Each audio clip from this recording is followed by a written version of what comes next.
Jeffrey joins me now for a review of the conversation. Hello, Jeffrey. Yeah, Bukola, loads, as always. Our responsibility right here is to track all of those big stories. And we'll get started with the story you read about Dana Airline. And the federal government suspended Dana operations. So you broke it down with the story you read about how it did skid off the runway. And that was 2 days ago, not 2 days ago, yes. Yesterday. I remember. So that's 48 hours ago. So Kachil says, excellent move by the minister. We must ensure the safety of air passengers at all times. So. And this next one is from Ben Samuel, who says, kudos to the aviation ministry. Well, that's just it from Ben Samuel. Yeah, he actually added safety first. Yeah, safety first. All right, this is coming from Joshua Omeza. He says, please, what happens to Dana's flight ticket holders and are scheduled to travel in the week? Well, I guess the ministry will answer that. The acting director of the NCA has responded to that, saying that they will be refunded. All prospective passengers would be refunded. And that's cheery news. News, following the inconvenience that they experienced after that excursion on the runway. Sometimes, if you want to stretch it further and not be Oliver Twist, it's not just the money being refunded. The opportunities being missed. How do we make up for that? It's also a loss for the people involved. Merchant of Peace says, kindly extend your standard criteria to other airlines to avoid future occurrences. Good development, keep it up. And from that one on to the next talking point this morning. And this time around, you're talking about the activities of the EFCC, specifically the revelation, the latest allegation that the former CBN governor authorized the printing of 684.5 million naira using 18.9 billion naira. Let's emphasize that it's just an allegation, and the CBN governor is still undergoing trial for a myriad of charges, really. So he remains innocent until proven guilty. Absolutely. That's what the law says, presumption of innocence, until the court of competent jurisdiction can pronounce you guilty. Daniel Peter says, waiting be this while away CBN man, they print money rich. Now so you take, they share money up and down. Up and down. Oh, is it up and down? Up and down. Okay. You're the worry boy now. No, the Port Harcourt boy. It's not up and down, it's up and down. Actually, it's not up and down. Oh. Actually, yeah. Like saying confetti. Okay, that reminds me of something. Waiting 684 million to do with 18.9. I didn't know pidgin is this hard to read. Then suppose I arrest Emefiele and make you explain this matter well. Well, he's under investigations. He's in trial. The trial is on. So let's say again, it's all about. It's an allegation. He's not been proven guilty until that pronouncement comes from the court. He's still innocent. Okay. So this next one, pretty long, is from Eraser, but I'll try to summarize it. Eraser says, printing and minting company looking at figures and asking themselves if they really quoted that. The news will be a shocker to who is not a Nigerian citizen, but will be well digested by citizens as a regular notification of Lamba without action. Please, Jeffrey, help me out. What's Lamba again? I don't know how to translate it. It's just Lamba. Okay. But the summary of what he's saying is that I know we suffered just to get access to hard currency during this time and ended up buying 1,000 naira for 1,200. Should we blame just him or others who were involved in the decision making, especially when he didn't conclude the thoughts? Maybe he's trying to infer here.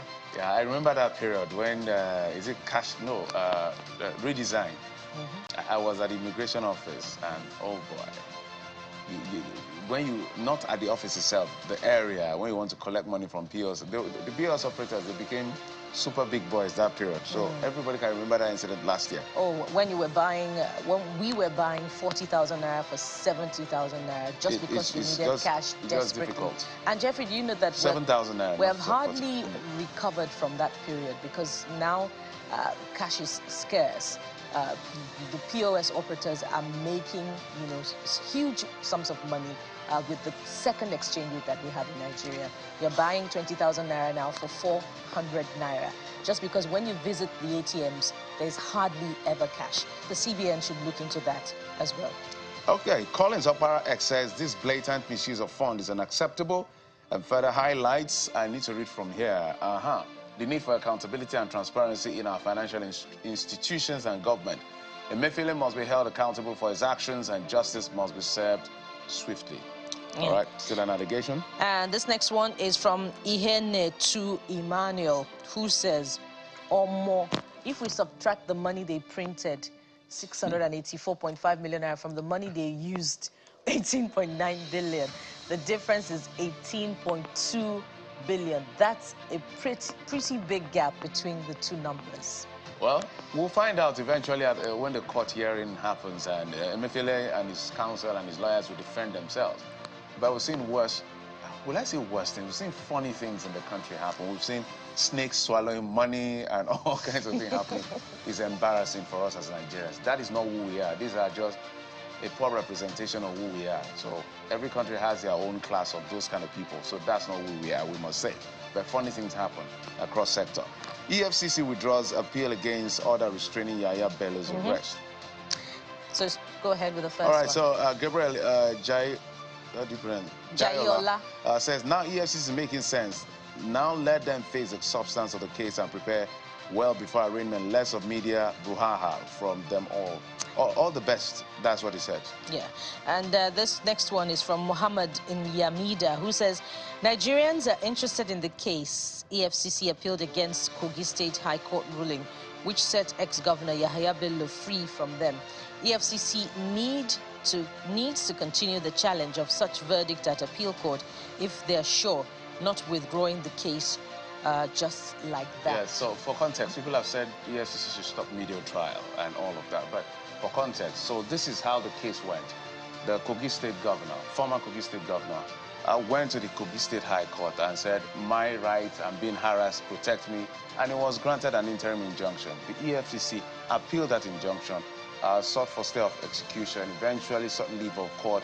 That was to be heard. That has not been heard.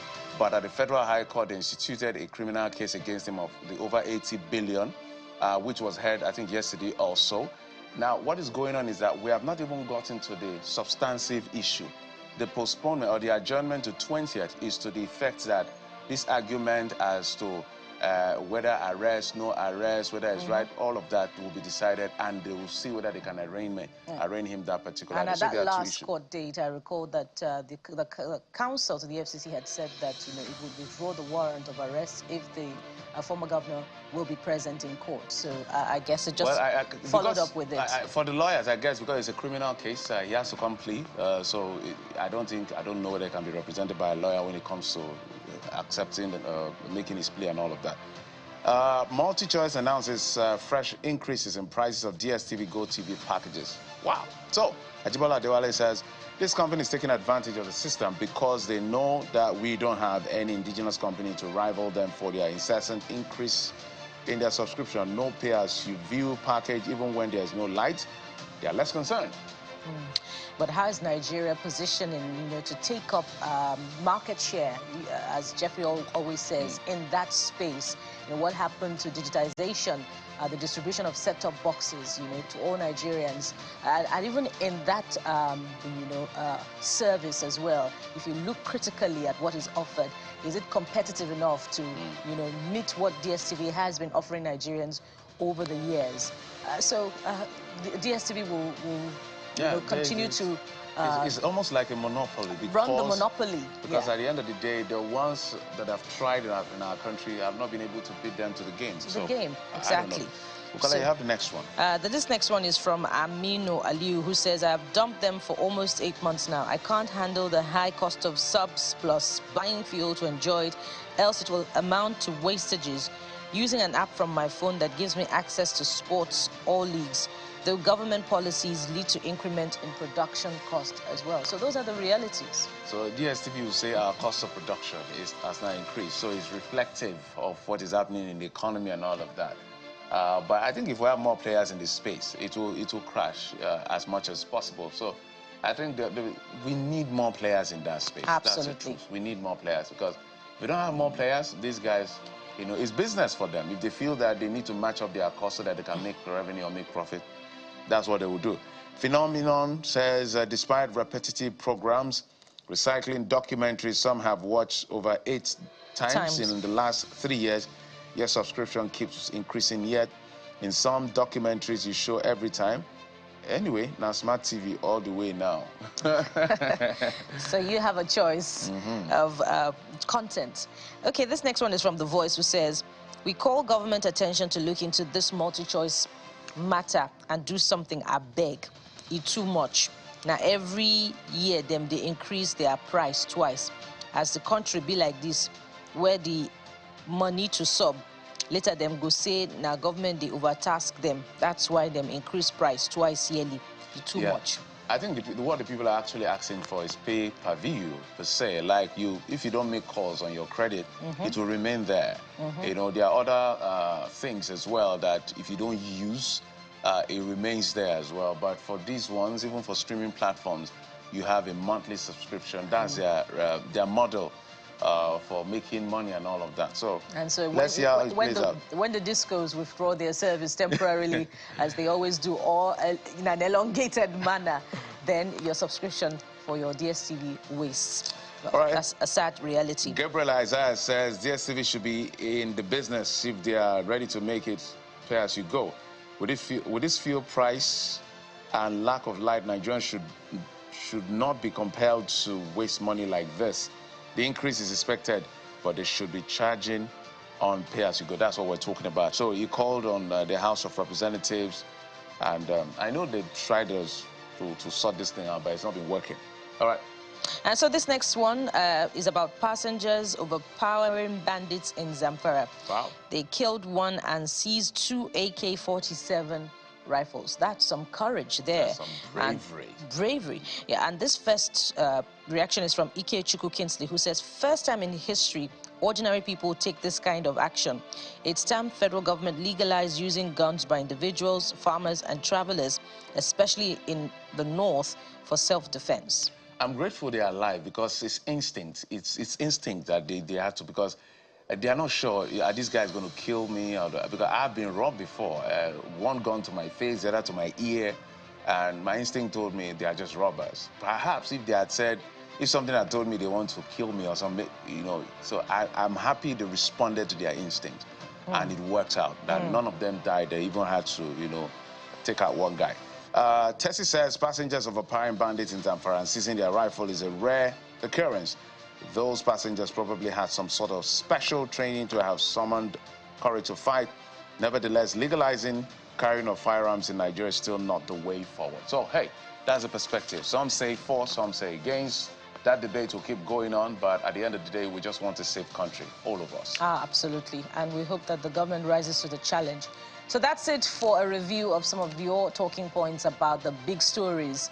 We're starting off with the first leg of our conversation this morning on the World Malaria Day, the prospects and challenges having of Nigeria free malaria. So join us. We'll be right back.